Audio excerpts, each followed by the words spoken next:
The UK is in the middle of a housing crisis. There's a shortage of properties, and those available are unaffordable for many.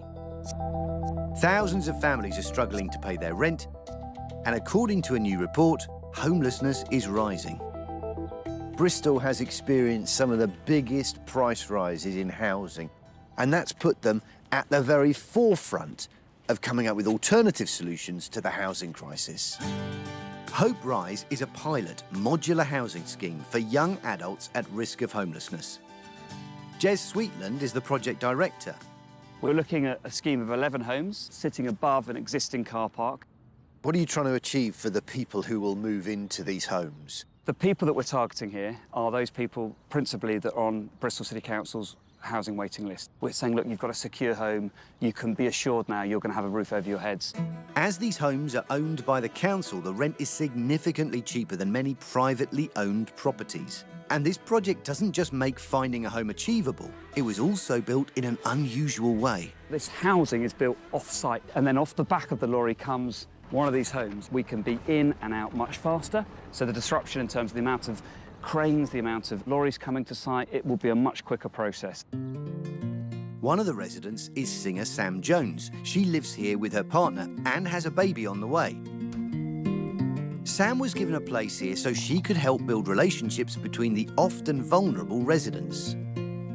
We had to qualify for social housing to be invited into the project, but in reality we would have absolutely never have got social housing unless we were volunteering our time to encourage a sense of belonging and community. Who qualifies to live in a building like this? People that have faced housing crisis in some way, whether that's having been in care, their home situation's not being suitable, or they've sought asylum. Each property is powered by renewable energy, keeping bills down. And unlike traditional rented accommodation, tenants here choose when they want to move on. There's lots of people that feel completely beholden to the kind of whims of their landlord. And I think being able to choose when you leave and to know that the rent won't just be hiked up, there's a level of stability in that, and it's totally home. The success of this scheme has inspired similar projects across the UK. At any one time last year, Newport in Gwent had up to 400 people living in temporary accommodation. But a new project has been built, not dissimilar to Hope Rise, which is here to help. The Hill Street project is also built on the site of an old car park. It's home to 12 residents living in more affordable, energy-efficient properties.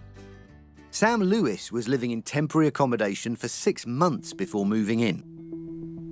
I got into temporary accommodation through a breakdown of a relationship. Private renting wasn't an opportunity because the pricing is so high, I had nowhere to go. Can you describe to me the feeling you had when you got handed the keys for this place? I cried. I didn't believe it was mine until I signed the papers and the keys were handed to me in my hand. That was the realisation that I have a permanent home. I have somewhere I can feel safe.